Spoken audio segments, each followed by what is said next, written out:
Folks, welcome inside the Parisi Palace, high above 3773 East Broadway. This is the Jake Feinberg Show. Coming to you on Power Talk. Thank you so much for making us part of your day today, and what an honor it is to bring on a cat who I've been hip to for a long time, but just now being able to connect with him telephonically. I remember several years ago, I live in Tucson, and this is going back probably 10 years to the first Tucson Jazz Festival, and the late, great promoter and writer Yvonne Irvin was like, yeah, this cat's coming in to play. And, it's just ironic that we're in the midst of the Jazz Fest again. I went to see a Burning show last night, and I raised my glass to Yvonne because we weren't, super close, but at the end of the day, it was her brainchild to bring great music here, and that's what it's about. It's about pulse, and it's about feeling, and it's about really inspiring people to be themselves. And my guest has been doing that as a rhythmist for the last half century. He's been on many iconic albums, sort of a genreless person. You can play in any style and do it make it look pretty easy. And obviously the definition of genius is doing something that is very difficult, but making it look very easy. Ralph Humphrey, welcome to the Jake Feinberg Show. Well, thank you, Jake. You're very flattering to my career, and I can say that I've had a really good career. I've played with a lot of great people, different styles. I've had some great opportunities. I think my timing was good in terms of playing with certain people over the years, and I'm enjoying my 77 years of life this year. Actually, it'll be 78 in May, and I continue to play, I continue to teach, and I continue to listen to a lot of the great music that's still out there. Ralph, I just want to ask you, this is give me as honest an answer as you can.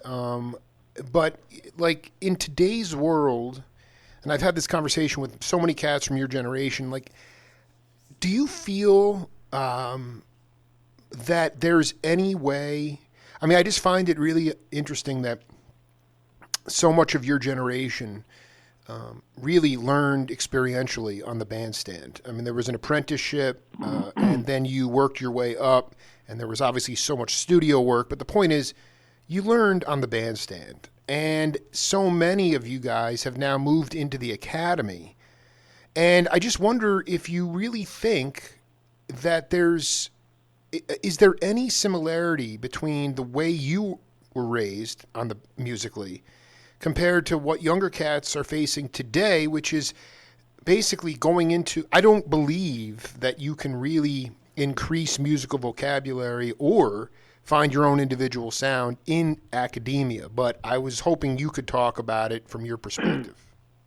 Well, that's a great question. I do have an opinion about it, and I think you're right. My generation and the generation preceding me, going all the way back to the beginning, we learned on the bandstand. On-the-job training was how one learned. And, you probably went through some snare drum books and maybe had a teacher with your hands, and you learned the rudiments and things like that. But really, to learn how to play music, you learn by doing. And to me, that's the best teacher of all. And so if you're fortunate enough to learn that way, you will learn that you will gain a depth of understanding that you can't learn in the classroom. With that being said, my generation is also very much responsible for putting jazz in the classroom, with a lot of us being teachers of the style and other styles as well.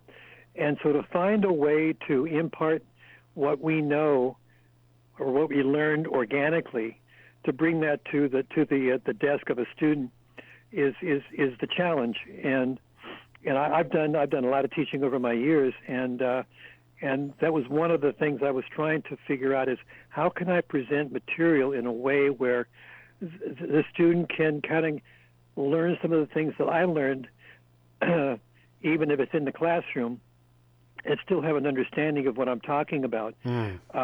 Yeah, the experiencing playing is there's only one way to do that, and that is to play.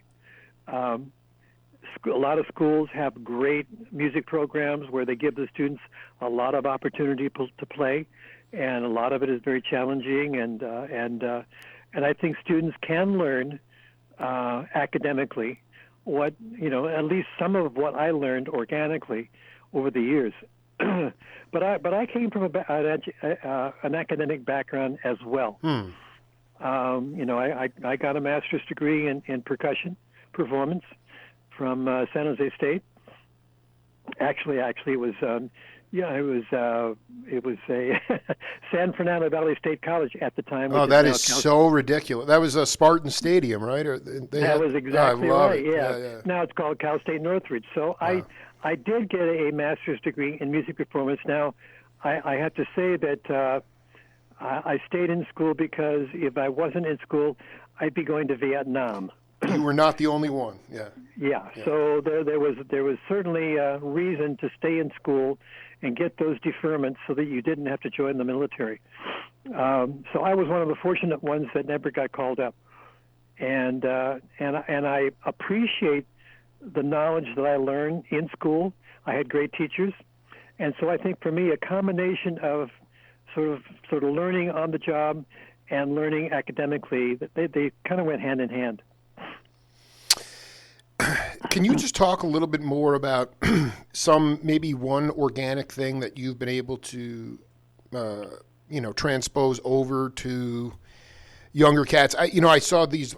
I'm 44, and I saw these cats last night play, and they were, it was like like the third song in, like I was just giving them a little grief because they still had.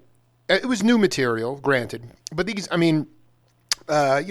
the masters would say, if there's sheet music on the bandstand, that's a rehearsal. And I just, and it's like, I really, and I'm not saying, listen, I'm a broadcaster. It's easy for me to sit here and, pontificate on this stuff. But is there something that you have, that in your teaching career you found that is similar, you've been able to translate it over to the younger cats and it actually has worked for them? Well, I think what's important in any educational situation is a combination of, technology, which is your hands and your feet, learning how to play the instrument, and then applying that in a playing situation. So to me, the performance factor in education is really, really important. If you have a good mentor leading the ensemble and who can say a lot of interesting things about what's going on and evaluate in a constructive sort of way. A student can learn a lot in the educational facility that you might also, be able to learn on the bandstand. Of course, on the bandstand, you can't make any mistakes. Otherwise, people hear that and it doesn't look good, and people remember when you don't do a good job. Let me ask you though. Seriously, does the band leader remember? Because I don't know if the audience even would know. I mean, sometimes I'm watching you play with Zappa, and you're not making mistakes. But even if you hit a clam, I don't even know if it would matter. Does the audience really know? I mean, my generation just seems so caught up in perfection when it's really about, in my mind, I don't know. There are no wrong notes. You don't want to be sloppy. Yeah. I get that.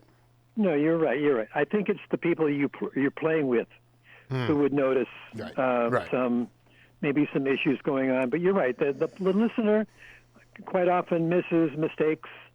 They're not important. It's the joy of listening to the music. It's the excitement. It's whatever. And we all make mistakes all the time. That goes without question. But it's a question of how well do you handle the mistake you just made, so that it goes kind of unnoticed, even with the players you're playing with. So I think having street smarts is hard to learn in an educational facility. That's exactly right. Right. How do you do that? I mean, what are the success? Can you do that in today's world? Because there are, just even San Jose was like I mean, I've interviewed Clifford Coulter and John Turk and all these ridiculous dudes. The Popeyes was down there. There was all these folk clubs. San Fran had all the jazz clubs. So Right. is there a streets? Is that available even with? I mean, or are we just saturated in the academy? Well, yeah, I know. I mean, you're a drummer, right, Jake? Mm-mm. No, you're not. I mean, I'm not. I mean, I've felt the freedom of four-way coordination. I've played with my. I'm not a professional drummer. No, I play drums. Yeah. All right, okay. Back in my day, one thing that was happening all the time were jam sessions. Mm-hmm. You took every opportunity to play. So if it was 1 o'clock to 4 o'clock in the morning, you did it. And that was where you honed your craft. You played with musicians, you played tunes, you learned tunes, you experimented, you had a great time. And each time you went back to do a jam session, you just felt a little more secure, a little more experienced, a little more savvy. And this is where a lot of the street smarts comes from, jam sessions. And then finally you get to the point where you can play in a club or play a concert, and you can feel pretty darn good that you kind of understand the language, the genre. You've got enough technique because you in school perhaps or studying with somebody, your technique is available to you, and you know how to apply it to the music that you're playing. That's the most important thing. Technique on its own is that's all it is technique. And a lot of guys have great technique, but to me, when they play, they still don't sound like it's for real, Right. So having the music savvy, having the ability to understand music, understand form, structure, interaction, know when it's your time to shine, as opposed to more supportive role. These are all things that you learn, on the bandstand or in jam sessions, playing with great musicians. Can you point to a seminal jam session when you were younger where you? I mean, I've talked to so many cats that they Denny Sywell from Wings got up on the bandstand in Chicago, and Lou Donaldson wanted to play a shuffle, and Denny didn't have it together. He kicked him off the bandstand, but 2 nights later he came back and killed it. That it was like a to me, that's what you're talking about. It wasn't all roses, because sometimes the band leader might kick you off, but then they'd let you come back and prove yourself, and then you really believe in yourself.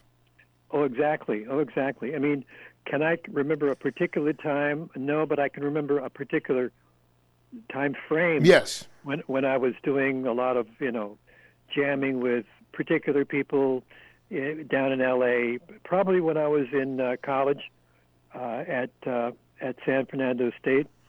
And I was working toward my master's degree, and I was playing in the big band, and I had just gotten introduced to the Don Ellis big band when I was at San Jose State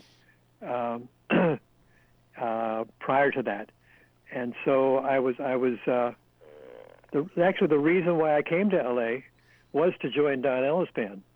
And that was fortuitous for me, because back in 1967, I was at San Jose State, as a senior, and getting my bachelor's degree and playing with a really interesting jazz ensemble led by Dwight Cannon. Dwight had just been introduced to Don Ellis, and so he brought Don's first record in live at Monterey and played it for the guys. Wow. And we all flipped out, of course. Wow. And then he proceeds to say, "Yeah, guess what? I'm inviting Don up to play with our band." And we all were That's on the floor. See, that's what I'm talking about. That is brilliant. My God. Yeah, so I'm thinking, oh my God, this music is so challenging, and it's so interesting, and I'm so intrigued.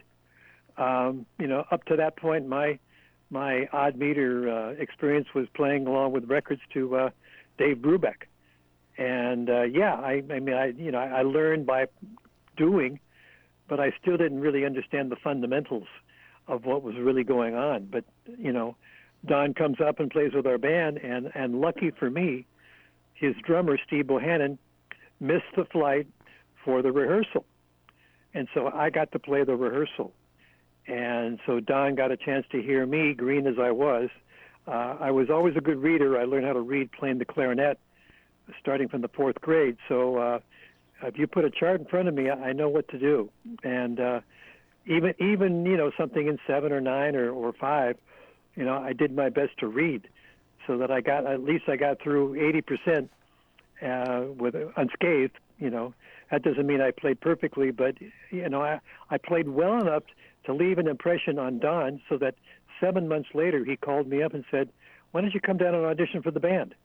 Because Steve Bohannon is leaving." There's an opportunity that you can't miss up. You can't pass it up. And lucky for me, I was prepared enough when I did play with him that he noticed that. And that was the beginning of my career in LA. Was his invitation to come down and audition for the band, and I did. And he invited me to join the band, which was like unbelievable. Before we go any farther, I just want to read this quote from one of my interviews with Vince Denham.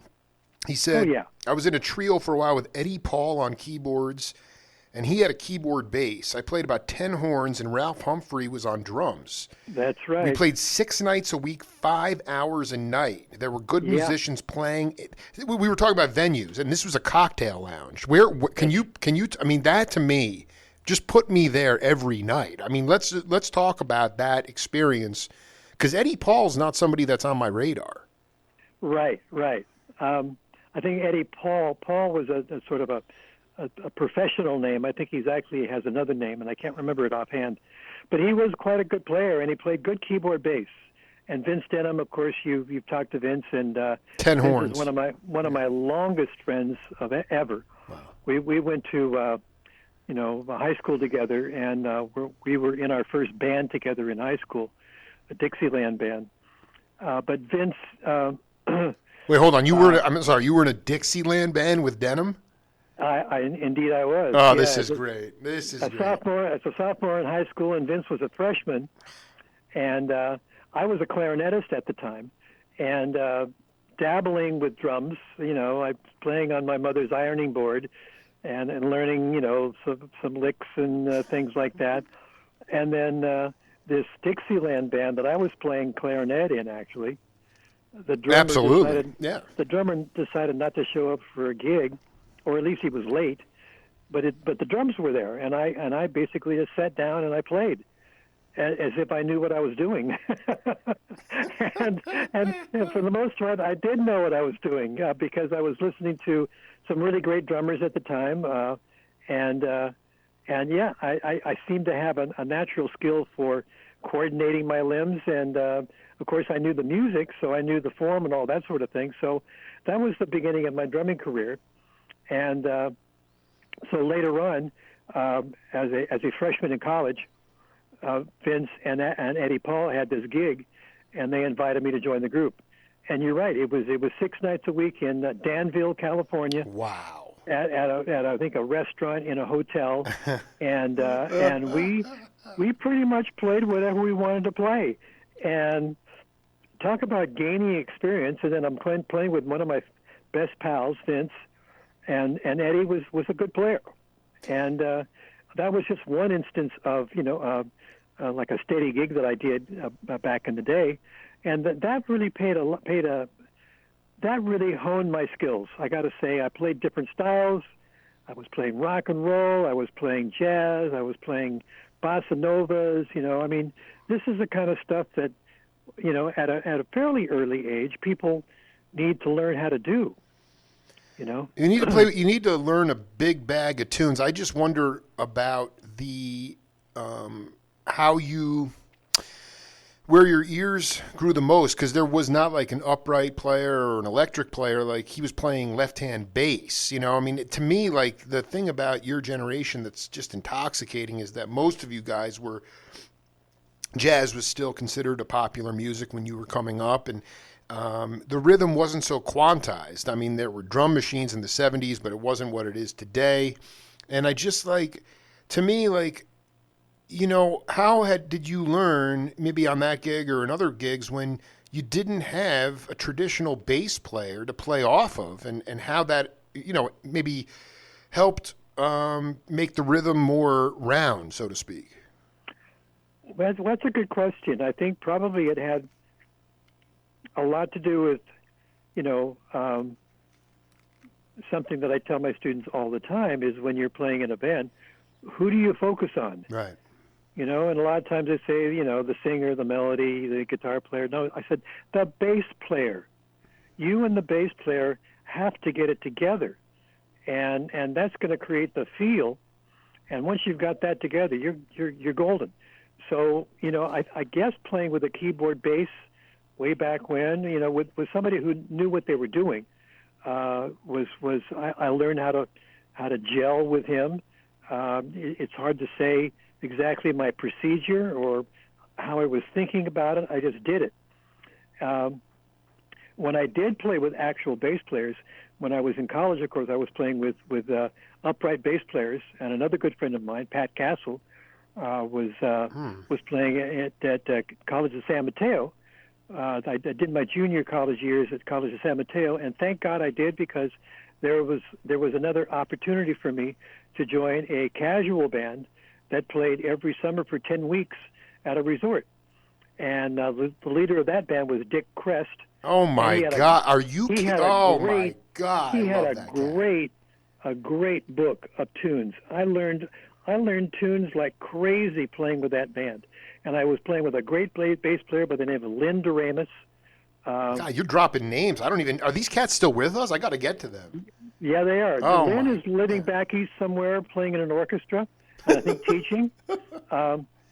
Some of the cats from San Francisco, Larry Souza was playing trumpet. His wife was the vocalist. Dick played saxophone. Yeah, I mean, I can't remember everybody else's name, but Tony Kaye was playing guitar and piano. I was playing with the best cats in San Francisco. They were all great readers. They were all great stylists, and it was a wonderful ensemble, 8-piece ensemble. And I got to play every night with them and do a drum solo every night with that band.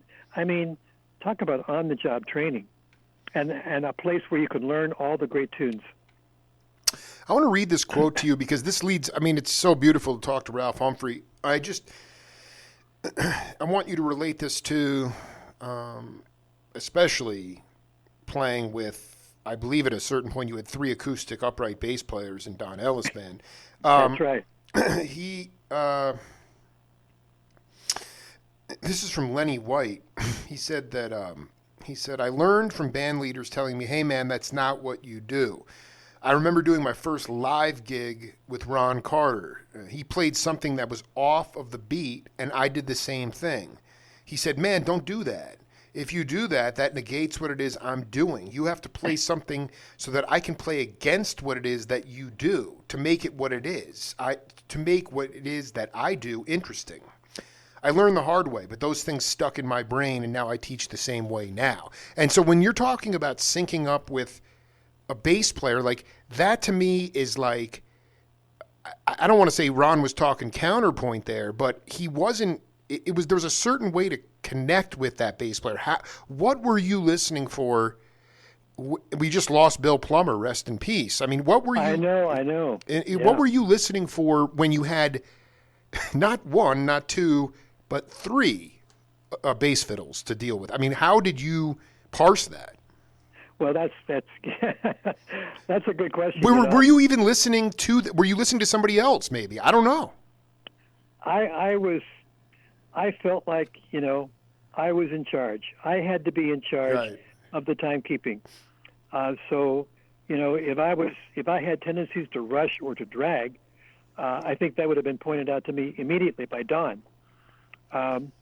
So, I kind of had to find the center of those 3 bass players, and I'm sure they were all always listening to me as well. I was certainly hoping that they were listening to me, but I realized I had such a heavy weight on my shoulders, trying to control a 22-piece band with 3 bass players, another drummer, percussion, and a full horn section. Ridiculous.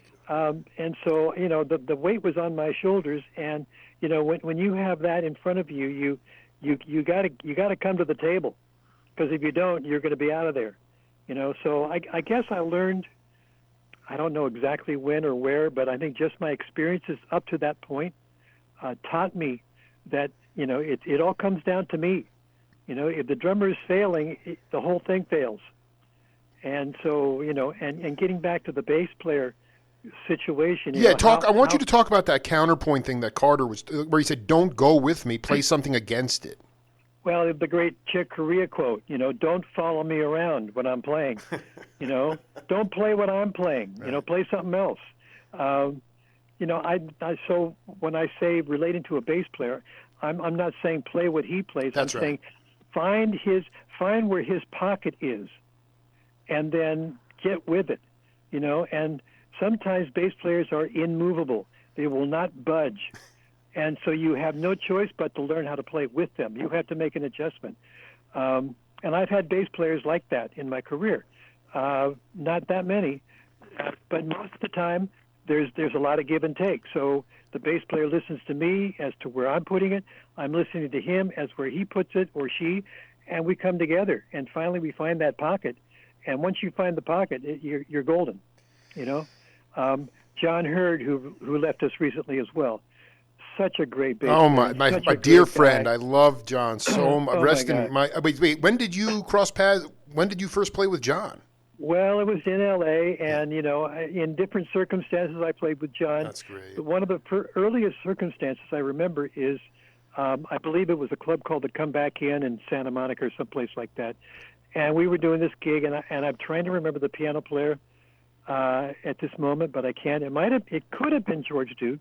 Right. But anyhow, when I first played with John, it was like, oh my God, here I'm realizing for the first time what swing is all about.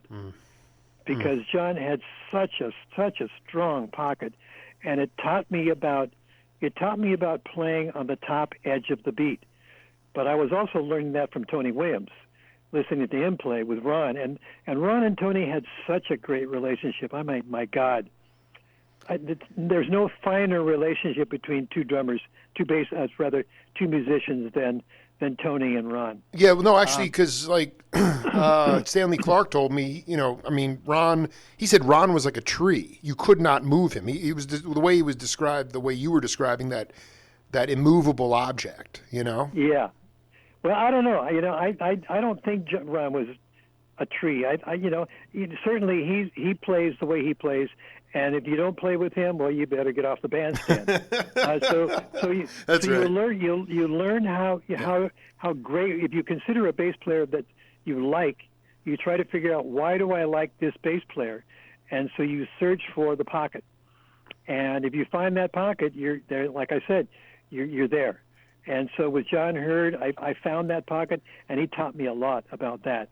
And consequently, when you play different styles of music, sometimes you got to lay back, sometimes you play right down the middle, and sometimes you got to push, and so I learned all of that through my experiences of actually playing. That's hard to teach. Exactly, Ralph. That to me is like, first of all, is it possible that was before you guys played, you and George, if it was Duke on keyboards, was that before Zappa or maybe after? No, it would have been before Zappa. Wow, that is so. John, because John used to play in the square in Pittsburgh, and people would be like, "You got to sound more like Ray Brown." He's like, "I'm trying, man." Like, that dude was the most humble genius I've ever come across in my life, dude. I love, listen, we have a game on this program called Name That Voice, and I don't expect you to know who this is, but just pay attention to the content, and we'll come back and break it down. Okay. He said, well, because they had this term avant-garde, and they were talking about the so-called free, and he said, man, the free avant-garde music was what we were doing on Blue Note, not Shep. Really? And Albert Ellie and all that. Really? He said that. He said, man, and that was the first I heard of it back then, because those cats was doing their thing around, but I didn't say anything about them wasn't nobody putting them down. Now, except for Eric Dolphy doesn't belong in them class. Eric was a traditional musician. He knew changes. He knew everything. He could play. He played in the orchestra, in the American Symphony Orchestra. So he's separate from them dudes. Even like Train is separate. But them cats, even Shep and Albert, them cats couldn't play no tunes. They couldn't play no changes. Okay, this is really important. So Crouch, going back to Crouch, He, rest in peace, Stanley Crouch. He identified these mid-'60s Blue Note albums as the real avant-garde stuff because there were actual they were actual tunes. Well, yeah, because you could hear all the tradition in what we were doing. We could swing, we could play the blues, and we played changes. We was running through changes. We just stretched it out. But them cats couldn't do that. Well, what could they do that was inspired? Were you inspired by them? What they could do is what they did. What they did, that's what they could do. Well, what were they doing? Was it noise? Yeah. It was noise. Also what they call altissimo. It's called altissimo, the squeaks and squawks. Ralph, I've been waiting to play that clip for you, man. That's so fantastic. That was my second interview with Joe Chambers, great drummer from the East Coast. Oh, Joe, I listened to Joe, and in fact, Joe Chambers came to the school that I was teaching at in L.A. One day and did a clinic, and I learned so much from him because he was one of my heroes. Can you talk about what you learned from him? Because I just find him to be one of the tastiest, crazy drummers. But what talk about that experience when he came there? Well, I think that he predates Tony. I think what he was doing. Wow, that is crazy, man. Tony certainly knew Joe Chambers. Definitely. And Joe was to me. Joe was the first guy that was doing some stuff that I thought was modern. Wow. Post Max Roach, post all those cats. He was doing something a little different, and I really dug it. And his time feel was so great, so great. And to me, he was one of those. I don't know. He was so tasty, and such a fine musician. And I feel he plays like he was educated, but at the same time he played, organically. His thing was his thing. I wanted to ask you about, because I know it was revelatory for me. I did that interview last year, and not that I'm a free jazz aficionado, but just like my generation and younger, like the lore of Eiler and Shep and these other free jazz cats, that's what they're considered. And what he was really saying was that Stanley Crouch was like, actually, you guys, what Joe Henderson was doing, Andrew Hill, Bobby Hutcherson, those mid-'60s Blue Note was actually the real avant-garde because it swung. You could hear the blues, and there were changes in it. And then there was a little bit of additional vocabulary added to it, as opposed to guys like who I mentioned before. They couldn't back up a singer. They couldn't get a gig at Radio City. And I found it revelatory that I'm not saying that there was any real acrimony, but those guys, Chambers and those guys, would hear them go down the street playing, and they were just squeaking and squawking. And I just wonder, like with Don Ellis, not because the music smokes, but did you guys get did he get flack for stretching the boundaries? It wasn't free music, but man, it was a pretty exploratory big band, probably the most in history. Well, you're actually right, and he did get flack. Not everybody liked that band, and a lot of the what you might call more traditional players who could play the changes and whatnot, but they said, you know what, if it's not in 4/4, it ain't gonna swing. So they had an attitude. Not true. Yeah. Yeah. Well, of course it's not true, but they had an attitude about it, and okay, that's fine. So they ended up not being in the band, but there were a lot of great musicians who knew how to swing and knew how to play the changes that were in that band. And to me, that band, Don was definitely a modernist. He definitely had his time with sort of the avant-garde musicians, but he was a combination of somebody who knew how to swing, who knew how to play on chord changes, who knew the tunes, but also was interested in the more modern approach. And, obviously he was way deep into rhythm because of his study of Indian music. And exactly. Once he decided, I need to bring this to the West, and create a big band and bring the East and the West together. And that's exactly what he did. Wow. And I feel like I was one of those initial drummers that got the opportunity to play in that band.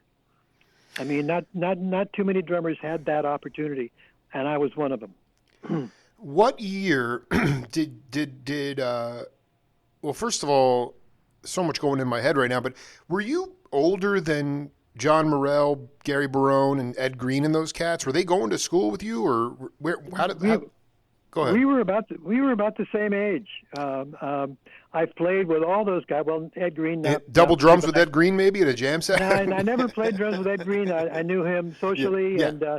And but with John Morell, you mentioned, and who was the other? And Gary Barone, rest in peace. Gary Barone. I played with all those cats, and I consider them my generation. And we may be a few years apart, but those are the cats that I related to. Tom Garvin, great piano player. Yes. Oscar Mesa, great bass player. Mike Anthony, great guitar player. I mean, there's such a plethora of great musicians in L.A. during that time. Tom Scott, Roger Kellaway, Mike Lang, Peter Robinson. Peter Robinson, forget about God. it, man. Jeez. I mean, and I was playing with all these people. I felt like I was in the middle of, I don't know, how lucky can I be to be playing with all these great people? Well, I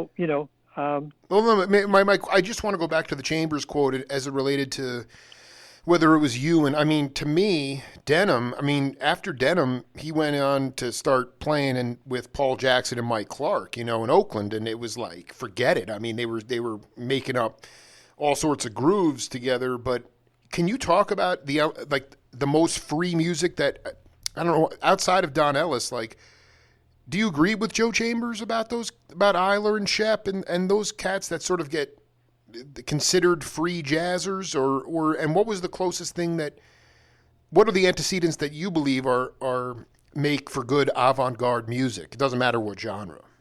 Well, I mean, to me is you've got to know your craft, and you've got to have your skill set together before you can put it aside. Absolutely. And free jazz to me should be take what is your normal skill set and put it aside, and now see what you can do. But like Joe Chambers said, a lot of these cats didn't have that skill set.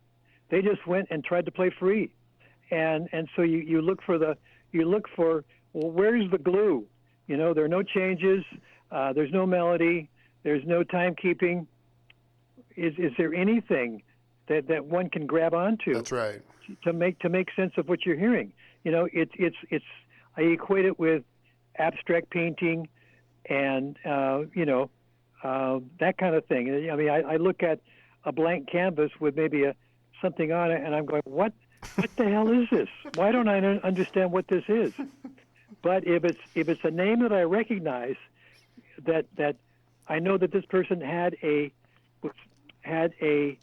history of painting maybe in a more typical style, and I knew that he had the wherewithal to know what he was doing, and then decided, I'm going to put all that aside and try this other thing, then I can give him credence, because there's an honest effort to try to break away from the usual rules and constraints of melody, harmony, rhythm. So great to hear this analysis from Ralph Humphrey. Another dear friend of the program is a guy named Rick Quintanal, and he said that Ralph Humphrey and I had grown up together in Castro Valley, California. We were in Don Ellis's band together. When an opening happened, Don was looking for another drummer. We had 3 drummers in the band, 3 drum sets and percussion. We had different percussive parts. We would play drum set parts. Whenever that band played, people would stand up and cheer. Obviously, a lot of drums kicking a big band make that happen. Ralph Humphrey was the main guy. I could play odd times, but Ralph was the master at it. With the really hard stuff, that was Ralph's turn to play. You had 3 drummers in that band. and Don Ellis was one of them. Whoa, dude! Now we're getting crazy right now. Wait, what are you talking about? Well, Don is a great trumpet player and a great composer. This is why I do my show. I mean, this is blowing my mind right now. This is insane. Okay, so while I was in the band, Don always had this affection for drums, and he decided at some point, I'm gonna learn how to play the drums. I'm gonna take some lessons, and I'm gonna get it together because I want to be one of the drummers in the band. And in fact, that's exactly what he did. One day, at a rehearsal, there's another drum set up, and Don comes in and says, "Guess what, guys? I'm going to work my way into the band as a drummer." Well, in the beginning, you could tell that he was still learning how to do all this. He being coordinated is almost something that you have to have innately. You can develop coordination, but it's nice to have some innate ability. Don had to work really, really hard to get coordinated with his hands and his feet, but he did. He worked really hard, and he actually got it together. He did. You're not being just complimentary. You you thought he could hang in there. Well, I'm not saying that he could take over as the main drummer in the band. Right. No, he could come in and do his part when the drummers would do their thing, and then we'd trade solos and whatnot. That was the extent of his drumming. He never really was an ensemble drummer per se. But it was always interesting when the three drummers got together and did our thing. It was truly exciting, and Don, like I said, he did finally get it together, and he played some pretty nice things. I would say he comes from the sort of the Buddy Rich school of drumming. Yes. That's kind of where he was learning. I think he was studying with Freddie Gruber. Oh my God, the finger bounce method, man. He was serious. He was really serious. Well, that's unbelievable. Is there any reference point of recording of three drummers in his band? Oh yeah. The later records, probably Soaring. Soaring. He's. There's three drum. I mean, because I know the other album that I'm obsessed with is Haiku. Right. That's an amazing album. I'm not on that. You're not on Haiku. I could have sworn you were. Well, I'd have to go back and look. Maybe there are some tracks. You're on Soaring. So Soaring is you, Bohannon, and Ellis. Wait a minute. No. Bohannon. His last record was. Oh crap! It's okay. I'm blanking. It's fine. That's fine. I'm throwing a lot out there. Yeah. Yeah. My first record with Don was with Steve Bohannon on lead drums, me and Joe Porcaro on second drums, and me and Joe Porcaro on percussion, and I think Alan Estes and Mark Stevens might also be on that. That's the greatest group of people I've ever heard in my. And what album is that, by the way? God. All right, I'll go look it up. I mean, but I mean, would you say that he was doing more, Don, even when he got it together, just to not get everything muddy? He was doing kind of counterpoint rhythm, or how would you describe his contribution to the sonic palette? When he was playing drums, or when he was not playing drums? Yeah, playing drums. Well, just adding more energy. I love it. Getting his rocks off. Playing publicly on the drums. I love it, dude. That's so. wait. I mean, this is crazy. What was the first? So, Bohannon, rest in peace, man. He had the gig but missed the flight, and you sat in with Don at San Jose State at the time. I played the concert. I mean, I played behind Steve Bohannon. He did make the original. He made the gig. He did make the gig. Okay, so he did make the gig. So I played second drums behind Steve on the concert. And then I'm just trying to get a point of reference because, like, in rock bands, like, you have you had the Grateful Dead have double drums, and they had a certain way of doing it. The Allman Brothers did. Sort of lesser known, Joe Cocker would go out on tour with Leon Russell. You had Keltner and Jim Gordon doing it. I mean, is it possible Don was the first I don't want to say jazz or doing double drums. Yeah, he might have been, actually. What year did you go down for that rehearsal or that tryout? It was New Year's Day, 1968, at a club called Ellis Island. Don didn't own the club, but Right. he played there.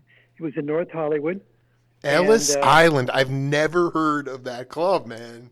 Yeah. Oh man, it was dude. in existence. It was sort of across the street from Dante's. Sure. Now that one I Okay, know. so- Yeah. So my audition was in a packed room in this club, and halfway through the first set, Don called me up, and I called a tune. Oh my. I didn't know what he was going to call. I think it was called New Nine, which was something that I was still trying to get my head around. Was how do I play this nine? And I think we played it and a couple more tunes, and then we finished the first set. And I climbed off the bandstand, going, my head was spinning. It was like, oh my God, what just happened here? And Chino Valdez, the great congist who was in the band at the time, took me to the bar and said, let me teach you a couple of things about Don's music. And so he did, and Wow. and then I stuck around and listened to the second set, totally enthralled. The audience was loving this music. They just loved this music. And after the gig, Don says, well, why don't you come to my home and let's talk about what just happened. And so I did, and it's like 1 o'clock, 2 o'clock This is in the after morning. I love this. This is after the gig, and This you is guys after are the gig, breaking it down, dude. It's great. And I'm thinking, okay, this is going to be interesting. What's he going to say? He's going to give me a lecture about, here's what you need to do and work on this, work on that, and you'll be good to go. Well, he calls me back to his office at his home and said, well, how did you feel about all that? I said, well, I can't even begin to explain the feeling of playing in that band, on that bandstand, in front of all those people. I felt like I shouldn't be there, that this is way over my head. He said, well, believe it or not, you actually did pretty well. Wow. And Wow. and I'm telling you that, because Steve is leaving the band, because he's joining the NORAD band in Denver, Colorado, to serve his military service, I'm in need of a drummer. And so I'd like to invite you to join the band. And it was like, wow, are you kidding? I wasn't expecting it, but of course I said yes. What else am I going to say? I want to ask you just to clarify this. You went down there on a whim to try to get the gig, or No, somebody? he invited me down. He did called invite me. you down. He did. So He invited me down. But Yeah. he just was like, let's just give it a try. Let's give it a play and see what happens. And obviously, and then he offered you the gig. Exactly. Unbelievable. And of course, my initial thought when he called me, first of all, that was out of the blue and unexpected for Don Ellis to call me. But I'm thinking right away, wait a minute, LA is full of great drummers. Right. Why is he calling me? And so that stuck in my head for a long time. And I think part of the reason why he called me, number one, was that the guys in LA were not really into joining Don's band because Don went on the road. It would take them out of town, away from sessions, et cetera, et cetera. And then the other thing was a bias against his music, or that they actually realized, I can't play that music. I don't have that skill set. I can play 4/4, but 9/8, I'm not interested, So Don reached out outside of town for somebody that he had heard who did okay and probably showed potential and thought, and also I need somebody who will not quit my band after 6 months. I love this because like Neapolitan, when I did 3 interviews with Ray, and he said Keltner came in and out of the band, and he said that the quote. This is quoting Keltner. That's really not for me. Yeah. like I think but first of all, none of those guys had in the late '60s. That was before Keltner had made a direct right turn into the studios. Blaine was fully in there, but like I mean, everybody was still jazzing at that point. Like, I just find that to be so freaking cool. Again, going back to the original question that I had, going back to San Fernando, of the college, I mean, the idea that you were finishing your degree, had an opportunity to go down there, you got up on the bandstand, you hung in there, then you got the gig. That just seems to make, that to me is what America is about. You know, I wish that was a beautiful flow right there. And that was happening in every major city in the country. Exactly. And believe me, I feel so fortunate to have been in the moment for all of that to happen. I can't tell you how fortuitous it is.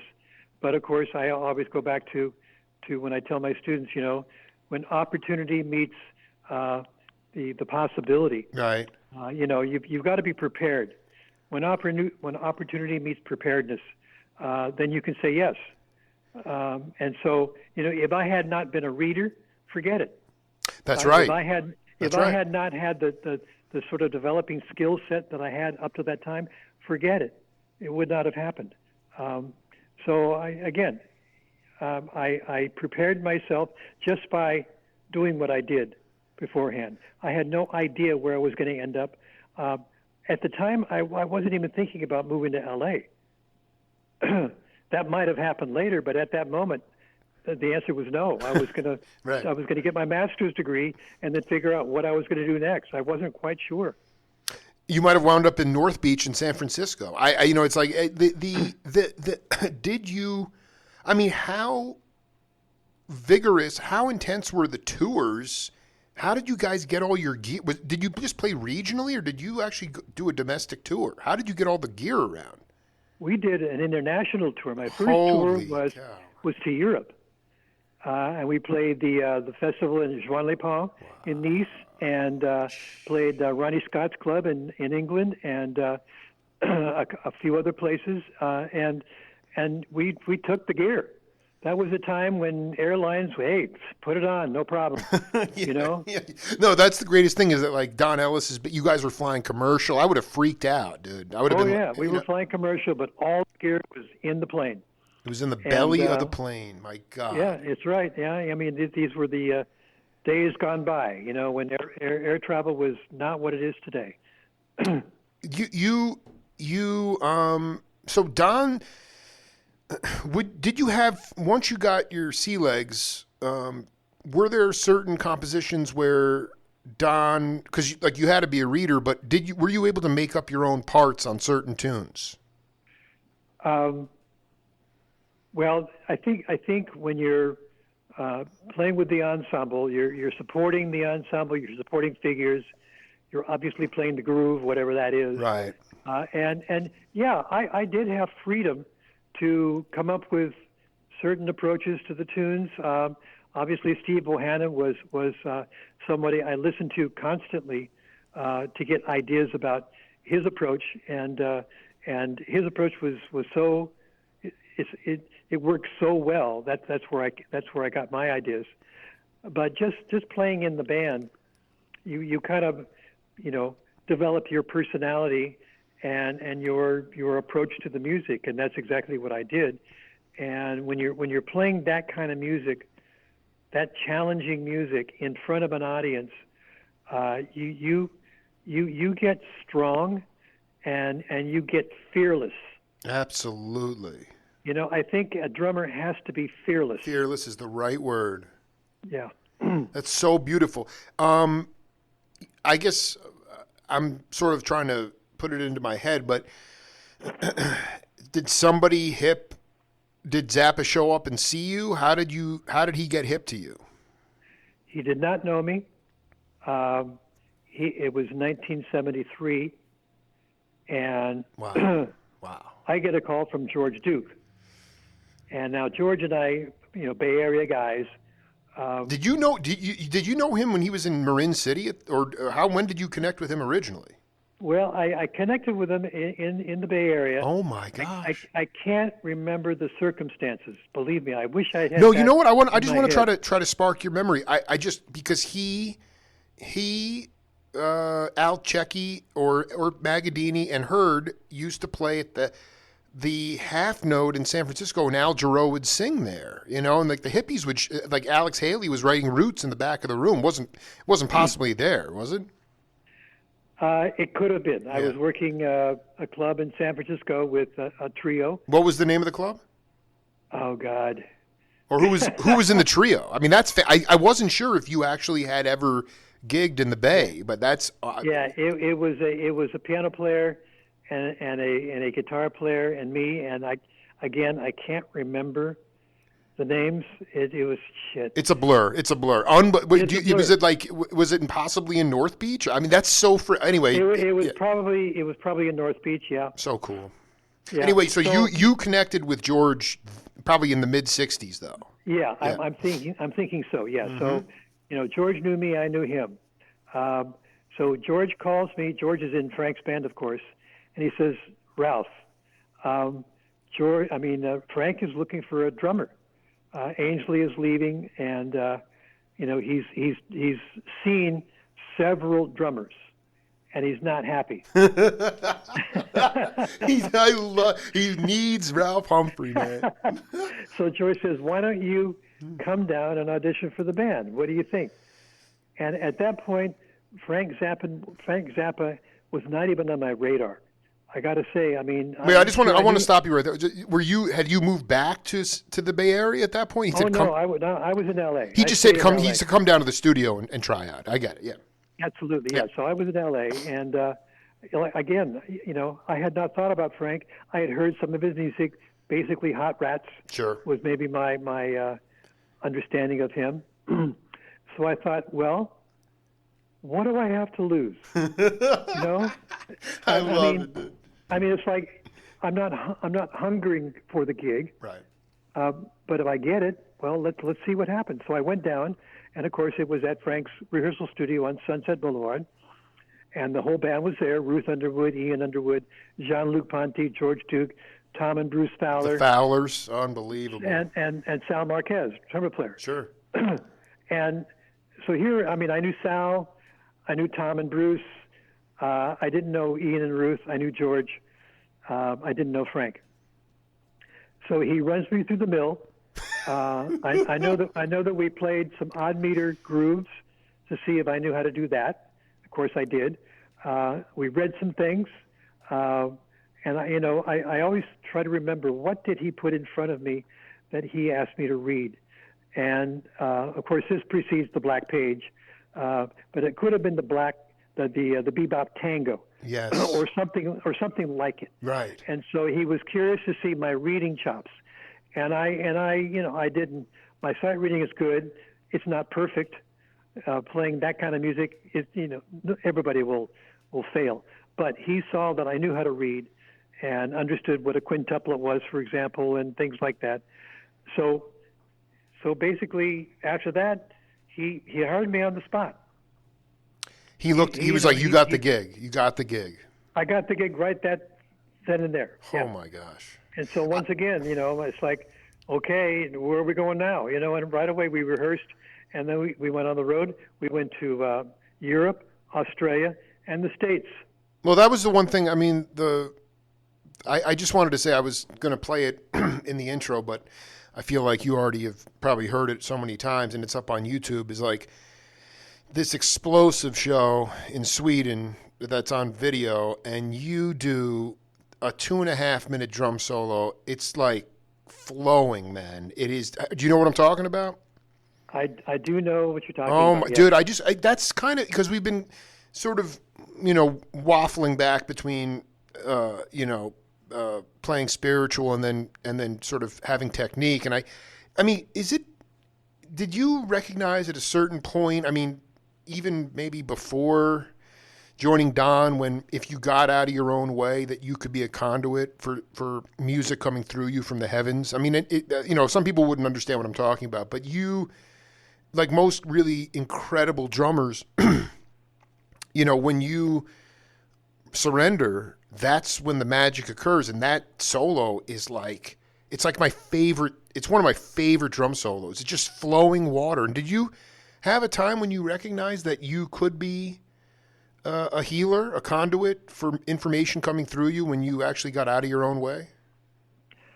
It's a really good question, and I thank you for asking it. I think this is something that is not talked about enough. Not enough, man, because that musicians are healers, and we need them now more than ever. You're right, and because I had a lot of experience along the way playing drum solos. I mean, when I was doing the Russian River Resort 2 summers in a row with Dick Frest's band, I had a solo every night. So it's That's like, awesome.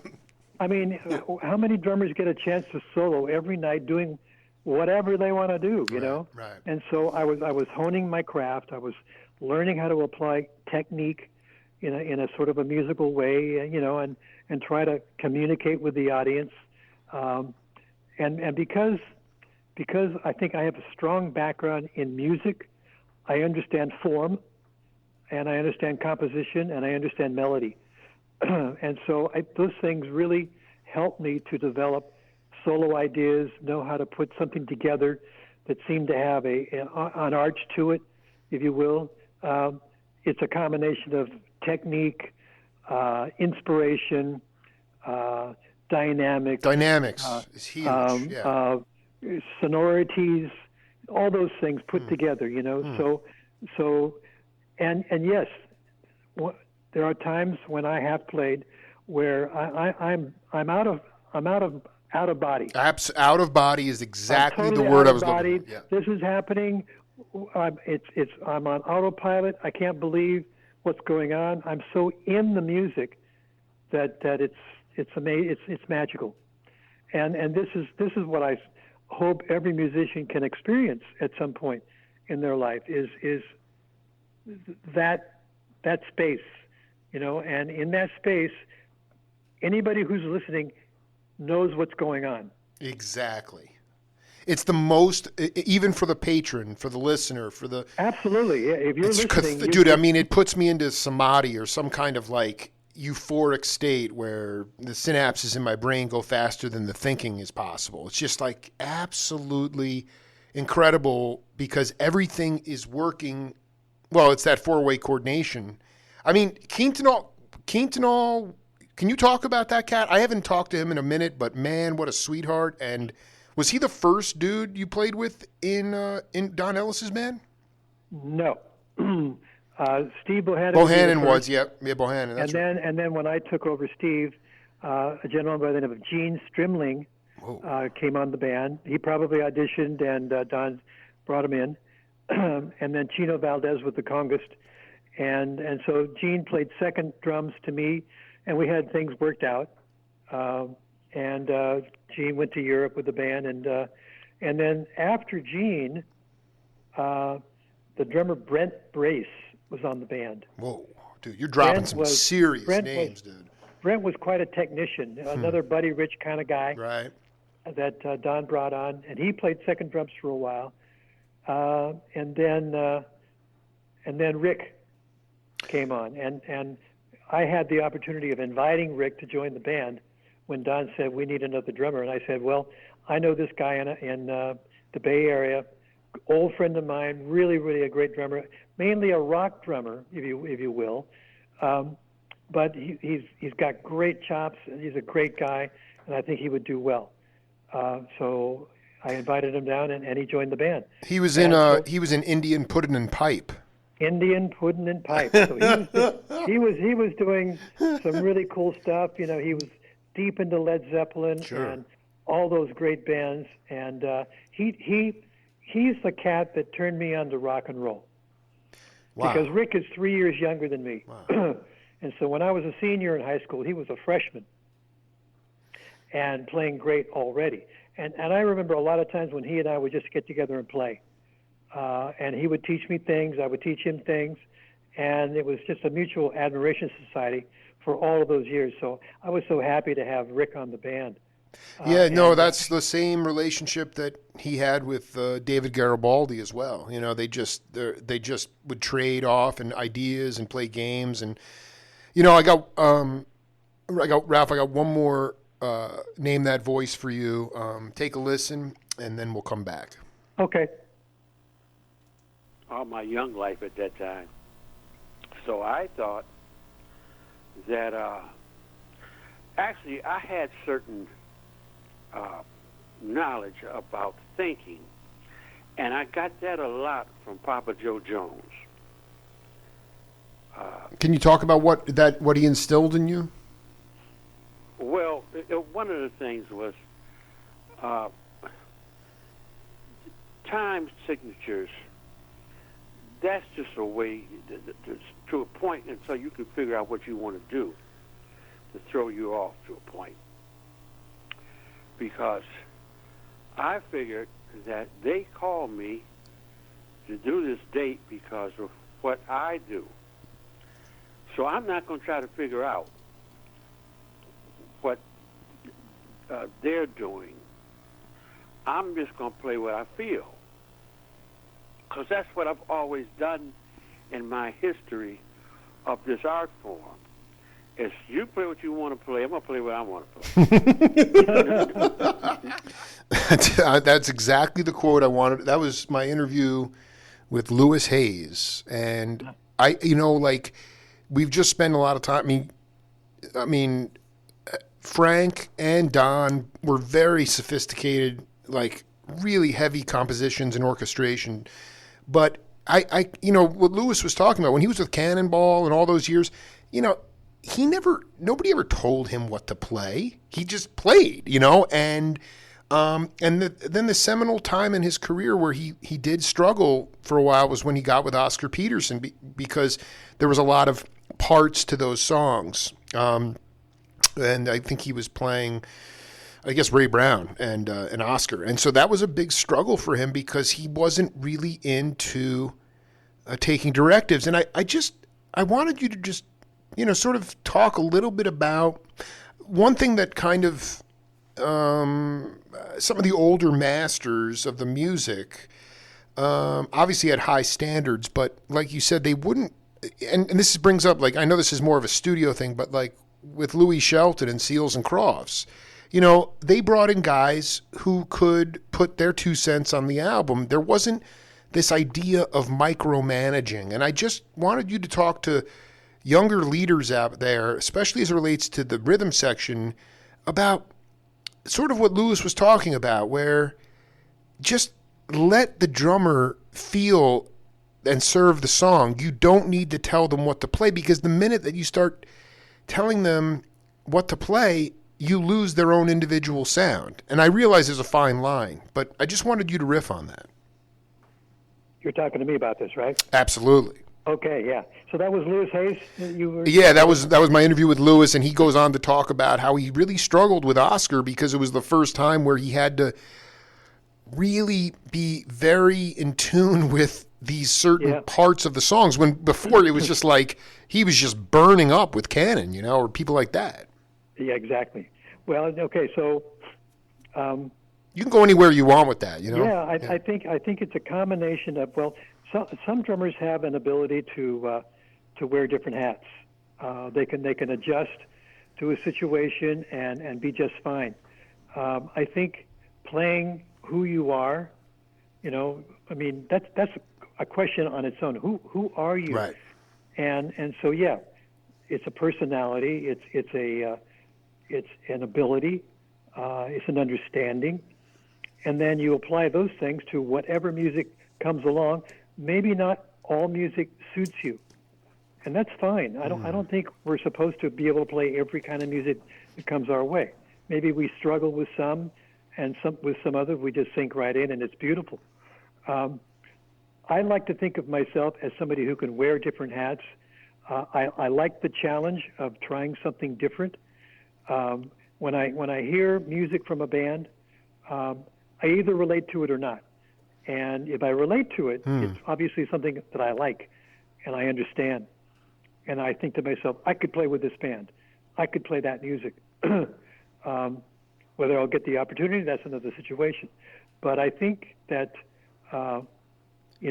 playing with Don Ellis is not like playing with Frank Zappa, or playing with Seals and Crofts, or playing with Al Jarreau, or playing with Natalie Cole, or playing with Wayne Shorter. These are all different situations. And if the music is good, in my mind, it will tell the drummer what to play. And if the drummer has the skill set to go there, then it'll happen.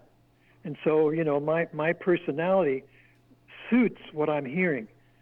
It's not like I was built to play this music. It's I understand this music and I can adapt to it. So for me, I don't know, if you want to work in this business, you better be adaptable. Absolutely. No, and I you're the All Music Guide, which is not necessarily the holy grail or anything, but I do rely on it to see people's credits. I mean, were you able to just sing for your supper for most of your career through the 60s and 70s with Don and then Frank? Because I don't see a lot of, and you were very astute before talking about guys who didn't want to lose their positions in the studio to go on the road. But between live touring and doing records with those guys, did you do other recordings in the late 60s and early 70s that just don't seem to show up on All Music? My recording career started in the 70s. Right. Post Frank Zappa. Okay, so when you, let me just ask you, because that's what that bears out. What was your break to get in? It was not easy to get into the studios. How did you get in?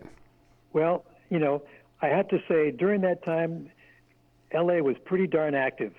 Big time. There were opportunities for people to work their way in. There was so much work, and the guys that were doing it couldn't do everything. So once in a while there'd be an opening for a new cat to come in and maybe take a shot at it. And so word of mouth worked really well for me. I learned. A lot of people learned about me playing with Don Ellis, playing with Frank Zappa, knowing that I could read, knowing I could be dependable, knowing that I knew how to get a good sound, know that I could play with a click. These are skill sets that, to get into the studio, you need to have. Following direction, very important. Following a conductor, really, really important. I thank my, elementary years for that because I was playing clarinet in an orchestra. So, yes, I was following a conductor. So my skill set goes way back. And so, these things were kind of like already set in place for me so that I really wanted to work my way into the studio, and I thought I had the skill set to do so. Now it was getting the connections to get in. And once you get your foot into one door and you do a good job, people don't forget a person doing a good job. They also don't forget a person doing a bad job. You don't want to do a bad job when you have the opportunity. So, you finish let's say a TV session for some episodic TV, and you did well. You didn't hang anybody up. You played the part. You played musically, et cetera, et cetera. And those sessions had a contractor, the person that put together the session and did all the contracts and whatnot. And so you would get to meet the contractor. And so now you have an in maybe with a contractor, and that contractor will call you for other work. So it was a combination of word of mouth with the musicians you played with who recognized your skill set and the contractors who were able to actually hire you for gigs. So I started working my way in gradually, doing little TV sessions and jingles. Motion pictures I wasn't quite there for that. Recordings, demo recordings. I did a lot of demo recordings for Almo Irving, which was at A&M Studios. Wow. I met some sort of rock and roll guys. I was in a rock and roll band in the mid-'70s. What was the name? Don't blank out on this. What was the name? Oh, my God. Well, you're going to have to get back. Before, Ralph, we're going to have to do set 2, but as we wrap up set 1, I just wanted to ask you, I didn't even know he was still with us, and now he's left the planet. But can you talk a little bit about the legacy of Bill Plummer? Well, Bill was one of the original bass players with Don's band, along with Ray Neapolitan, Dave Parlato, Chuck DeMonico. Big name. Dave Parlato was an upright player for Don? Oh yeah. Oh, yeah. my, dude, man, that's all right, continue. Yeah, Ray and Dave were on the first tour that I did with Don. So we went down to 2 bass players.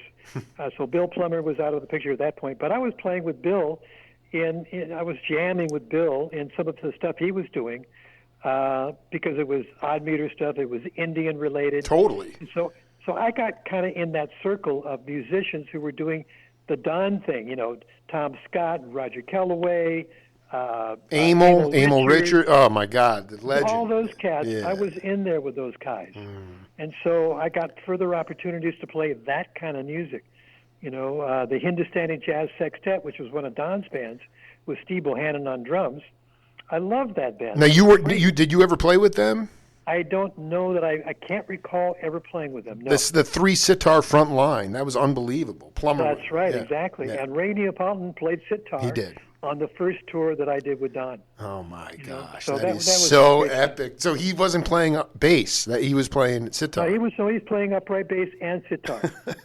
Yeah, he was playing both. Yeah, but you know, it was great to get to know Ray and get to know Dave. I played with Dave later on with Ray Pesey's band, and we recorded a couple records with Ray. Yeah, and they were great records. And, oh my God, that I guy love was Dave ridiculous. Parlato, and of course his daughter is such a fine singer in New York. Gretchen Parlato. I knew her when she was a child, and so yeah. And I actually had a chance to see Dave maybe a couple of years ago at the Blue Whale Club in L.A. He finally, I think he lives in not Arizona but New Mexico, and he came out to hear his daughter sing. And I saw Dave for the first time in years. Wow. And we had a great time reminiscing, and you know, Dave still plays music, and I was playing music, and so that was great. But Bill, getting back to Bill Plummer, I only had a few times when I played with Bill. I remember jamming with him early on, and then we played this one gig, an out-of-town gig. It was at a place called Esalen Institute, up by Big Sur. Oh my God! Wait, I love that. I have not yet been there, but I know cats that swear. I love that. I can't believe you played that place. I did. We played one there one time, and it was pretty extraordinary. It was a really good band, great musicians. Lynn Blessing was on Vibe. Dude, I cannot. That dude, man, gone too rest soon. In peace. Oh That's right. God. I think Gary Barone might have been on the band. Plummer was on the band, and yeah. I mean, that might have been the last time that I played with Bill. I think he lived up in Idlewild, California, for the longest time, but I did lose touch with Bill from that point on. You know, we have to do a whole other set too because we haven't even talked about my dear friend Jock Ellis, who also was very kind in talking about. He played in the Don Ellis big band with you. Oh yeah, I know Jock, and we jammed a lot too with. Barone and those guys. Dude, I'm telling you, Ben Benet, dude, Tim Matt. Ben Benet, there was sort of an Echo Park group. Let's just save that for part 2. And you know, we'll try to fill in some more blanks. But I mean, Ralph, I'm so happy we had a chance to connect, man, and we will do this again. It was such a great hang. Well, this has been great. Reminiscing is really good, and you brought up a couple of things that I need to go back and recall.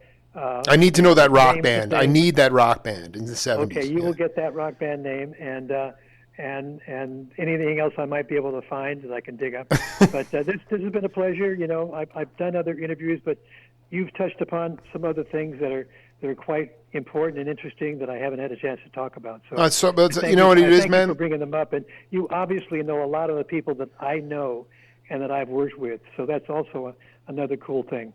Yeah, I just want to let you know, like. It definitely is for you and for most of the cats. The idea is reminiscing and preservation is key. But my whole show is predicated on promotion about how real music is made, so that you know when we leave this planet, younger, curious, authentic, creative cats will be able to have the ability to do maybe what you guys did and add to it. And I mean, it's really important, man, because I just feel like where we're at. In society right now, we need musicians, we need places to play, and we need bands, and we need a domestic touring circuit. I don't know how it's going to all happen, but I do believe it'll come back around again. And when people listen to this, maybe there'll be a germ of an idea that'll inspire them. That's what it's about, you know.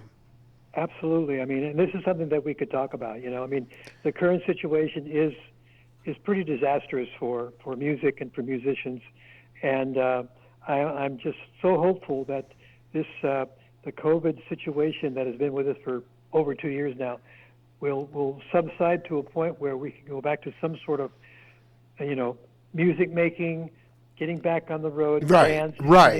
Exactly. I mean, because it's making like a living. We'll do a whole problem solving session next time. All right. Sounds good. So Jay, where are you calling from? I live in Tucson.